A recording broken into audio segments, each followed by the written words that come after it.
A busy week of travel expected for Thanksgiving, and the Scottsbluff Police Department will be out in full force trying to keep our roadways safe. KNEB.TV News starts right now. From your trusted source for news in western Nebraska and eastern Wyoming, this is KNEB.TV News. Presented by Platte Valley Companies, premier provider of financial services. Hello, I'm Ryan Murphy. This is KNEB.TV News powered by Platte Valley Companies. Thanks for joining me. In our top story, with Thanksgiving just around the corner, the Scottsbluff Police Department will be ramping up enforcement efforts, thanks in part to 3 national grants. Captain Lance Kite says that the bottom line is, by being a little extra cautious, you could prevent yourself from being a statistic as a result of a serious crash. Well, this year we have 3 separate campaigns going on to address not only drunk driving, but driving under the influence of narcotics, as well as driving without your seatbelt on. So we have these 3 grants that are ongoing at this particular time, and we want to see people enjoy themselves, enjoy the holidays, and get home safely to their loved ones. Kite says one of those grants will be Buckle Up Every Trip, Every Time.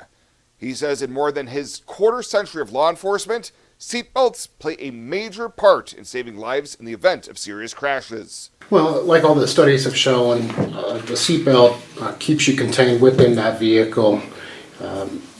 Knowing that, keeping you in the vehicle, it also prevents you from becoming dislodged from the seat and injuries that can occur when that vehicle rolls from other occupants, from equipment in the vehicle. So they're very critical in order to keep you safe. The funding from these grants covers the cost of overtime pay for officers to specifically target areas of concern, in this case, driving drunk, driving impaired, and seatbelt usage.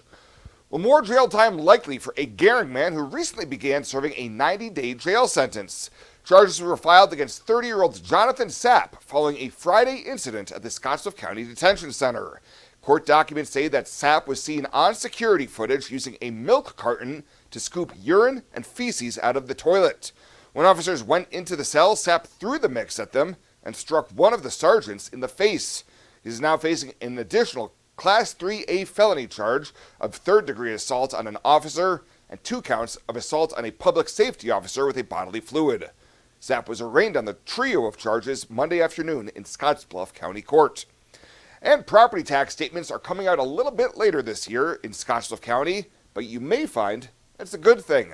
County Treasurer Heather Hochschild recently told commissioners the statements for the 2024 tax year will be going out by the last business day of this month or very early next month. Hochschild said the delay and the lower tax bills are tied to the tax relief legislation passed during the August special session. She says the new front-loading of state tax credits caused programming issues that had to be handled before statements could be printed and mailed. We'll have more news right after this. Looking for free instead of fees? Platte Valley Bank can help you keep your finances moving forward with no ATM fees.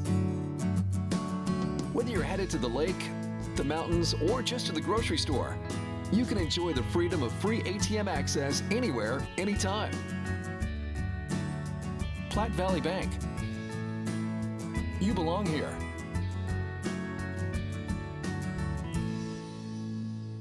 Life is crazy. Pain is stressful. How can anybody concentrate with these busy schedules? Now you can. This is Ben Moravec coming to you from Hydrozen, a float therapy business right here in Scottsbluff. I'm here today to let you know we now have memberships for $49 monthly. You can guarantee yourself at least 1 float per month. You know how floating keeps your muscles relaxed, your joints relieved, and your brain clear to think? Now you can float at a reduced rate each month. Inquire today at hydrozenfloat.com or call us at 308-63-FLOAT. Hydrozen. Unplug and recharge.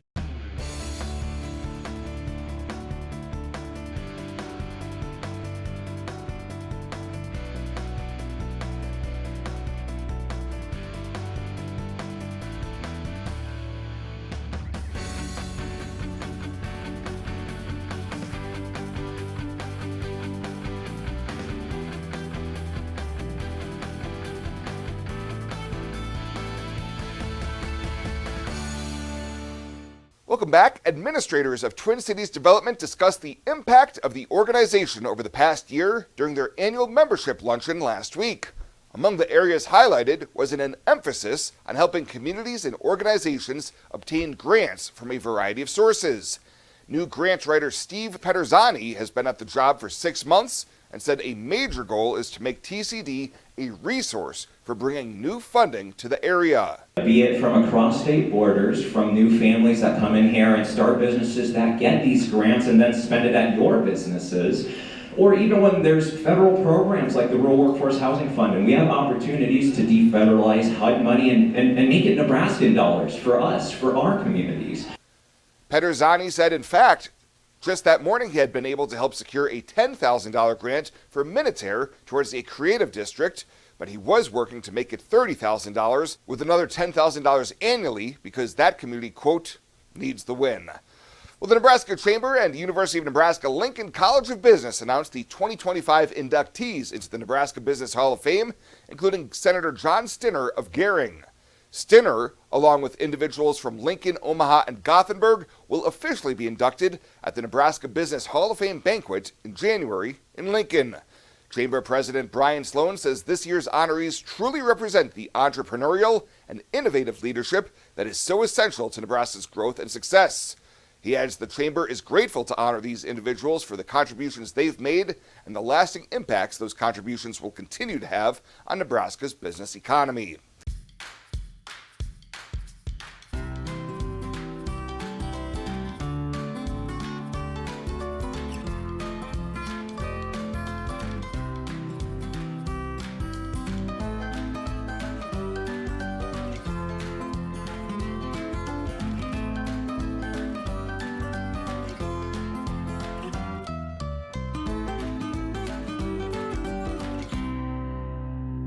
I imagined retirement in a place where we could enjoy our golden years, where adventure and friendship are the only items on the schedule.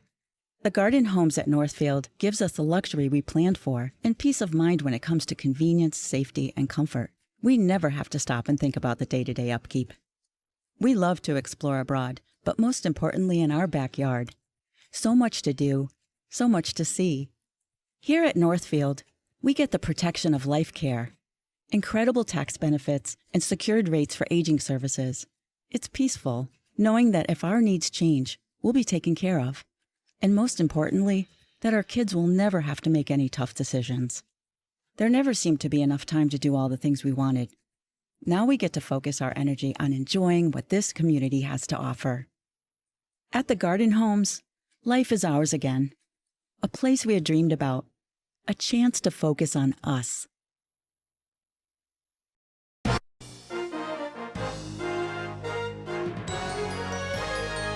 This is KNEB.TV Ag News from the Scottsbluff Body and Paint Ag Desk. Scottsbluff Body and Paint, you're driving home our reputation. As you know, we like to keep tabs on how things are shaping up and turning out in the field. During last week's taping in Kansas City, the Market Journal team caught up with custom harvester Paul Paplow to get his take on Harvest 2024. Thanks for sitting down with us. We appreciate it. Yeah, thank you. Tell me about your harvest run, summer run. I suppose it starts with wheat. Yep, yeah, summer run. So we started in North Texas this year, and which probably had the best crop we'd ever harvested in Texas. Most of the summer harvest from Oklahoma. Southern Kansas was good. Western Kansas a little struggling. Nebraska had a good crop. Montana had an awesome crop again. We finished up in Northwest North Dakota, and they had a respectable crop, nothing special, but it was a very good crop. From there, we returned back to Southwest Minnesota, Northwest Iowa, and Eastern South Dakota. And Eastern South Dakota had a pretty nice crop around our home area, Northwest Iowa, Southwest Minnesota. We were down quite a bit from normal. I'd say probably 30-40% down compared to the last 2-3 years on average. So overall, good year, but definitely the crops struggled at home because wet spring and dry summer. You may start with wheat, but you've got a lot of crops you're harvesting along the way. How many different crops do you harvest? Off the top of my head, I couldn't tell you the number, but we do a lot of wheat, canola, lentils, field peas, chickpeas, mustard, corn, soybeans, camelina. Got a pretty good variety of stuff that we do. Tell me about the size of your operation, the number of acres you're able to cover in a year. We run 10 machines ourselves. all Class 8 Case H machines. We cover about 130 to 140,000 this past year, which would have probably been our biggest year we ever had. Is that pretty standard with the industry right now? I'd say that we probably push a little harder than a lot of harvesters do, but I would say most harvesters would be that 8,000 to 9,000 per machine would be my estimate. Whenever we visit with folks like yourself from the U.S. Custom Harvesters Inc. group, we learn about labor challenges, and a lot of them will turn to the H-2A program. When I were visiting, you've got an American crew that you run, and you've got creative with your recruitment efforts. Yep. So, basically social media is our biggest thing that we can do. TikTok, Facebook is probably where we do the most recruiting for help, and we got a lot of employees that do a lot of TikTok, so usually people see that and they'll follow our crew. Then if they're interested, next year they start sending applications in for us. What kinds of content are you all posting on TikTok? Only the good stuff. The pretty pictures, the pretty sunsets, and equipment running the way it should.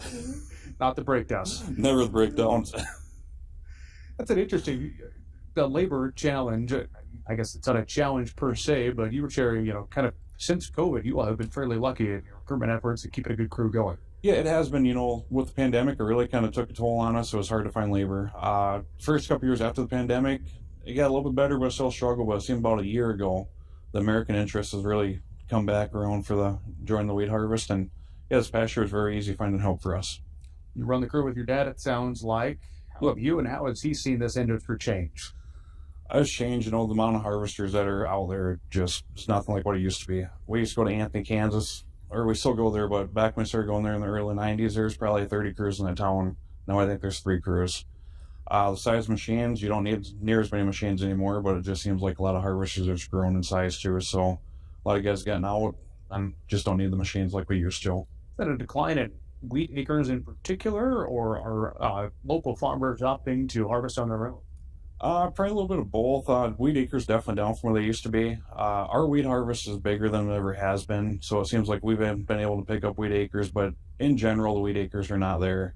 And then some farmers are doing stuff themselves down south, where it used to be primarily custom harvested. You get northern states, so where it used to all be farmer-owned machines, it seems like they're switching to a lot of custom harvesting now too. So it's kind of changed in a lot of the areas where they used to be predominant one way or the other. So the common themes with our conversations this week as we're visiting at Kansas City is the downward ag economy. How has that impacted you and your operation? It's definitely impacted us. Equipment costs has been a big issue with us. We need to up our rates, but it's hard to up our rates because downturn farmers can't afford to pay us anymore. And I understand it, and they understand our point of view too. But they might have a budget where they can hire X amount of acres done or X amount of dollars they can spend. Or a guy maybe give us 3,000 acres last year. This year he might only give us 2,000 because he just does not have the budget for it. So he can only give us a little bit. He's just got to spend more time trying to keep his costs down by doing his own stuff. What's the best part of your job? Finishing every year. So now the best part of my job is the farmers, the relationships you gain with them, friendships. So there's a lot of trying times, a lot of struggles, but at the end of the day, it's the farmers you get to know and basically like family. So it's always neat to learn about production agriculture in surrounding states. So if you would like to learn more about U.S. Custom Harvesters, we've added a link to their website along with this story on the Market Journal homepage. Changing leaf colors means yard work. Your friends at Tri-City Stormwater wants to remind you of the proper way to dispose of fallen leaves. Leaves make great mulch for trees and bushes and compost for future gardens. The city also has yard waste bins, so they can dispose of all your leaves at the city compost facility. Always keep your leaves out of the gutters. Not only do they cause clogging and flooding, they can pollute our waterways by causing nutrient overload. So keep your yard looking good and your drinking water safe, because it's our water, our responsibility. Renewal by Andersen has done it again. Their incredible Black Friday event is back, and it's better than ever. But don't wait. Call and book today. Do not miss this one. You get 20% off every window plus a Visa gift card for up to $2,000 right before Christmas. No money down, no interest, no payments for 18 months. Don't pay a dime until 2026. Call today. Act fast. This incredible offer only runs from November 15th through December 14th. Do not wait. Book your free estimate right now at rbawyoming.com.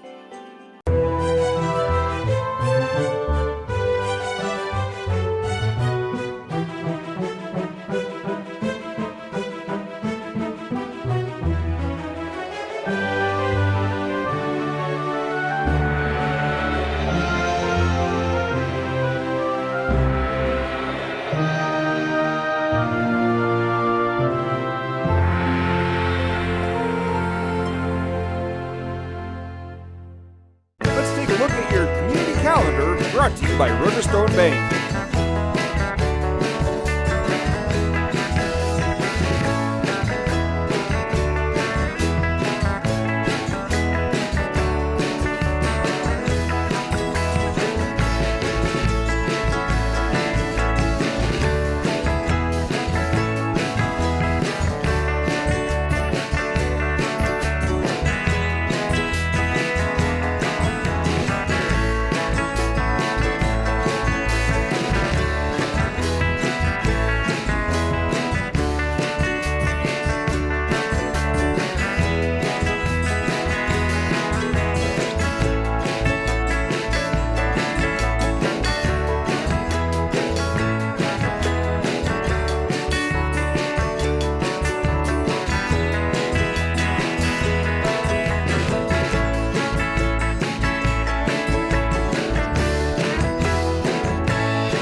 The community calendar is brought to you by Riverstone Bank.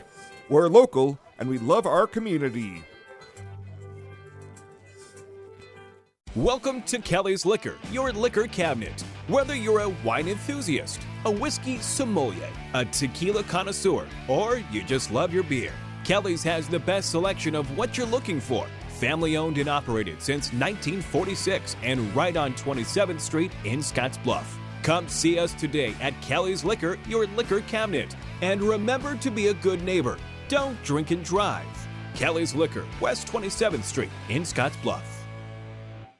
Better sleep and better health can be found at Western Sleep Medicine in Gering. Since 2006, Western Sleep Medicine has offered the lowest cost sleep testing either in their independent sleep laboratory or the privacy of your own home. You have control over your health care and your out-of-pocket cost. All insurance is accepted for a much lower cost than the regional option. If you need a sleep study, ask for Western Sleep Medicine. They've helped thousands of people over the years and want to help you. Western Sleep Medicine. Better sleep, better health. Tired of feeling stuck? Not sure if you are on the right track? Platte Valley Bank can help keep your finances moving forward with checking account options to fit your lifestyle and an online account chooser to make finding the right account easy. Control your financial future with helpful budgeting tools and automatic savings plans. Now is the time to enjoy the ride with Platte Valley Bank. You belong here. And finally tonight, the Oregon Trail Community Foundation recently awarded a generous grant of $54,000 to Community Action Partnership of Western Nebraska. The funding received will support emergency needs of adults in the Scottsbluff County community through emergency shelter vouchers and for youth in the youth shelter with necessary food and clothing.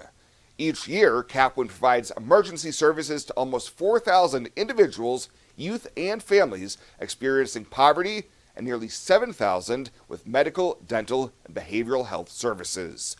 Well, that does it for us this time. Thank you so much for tuning in. Stay safe out there. We'll see you here next time.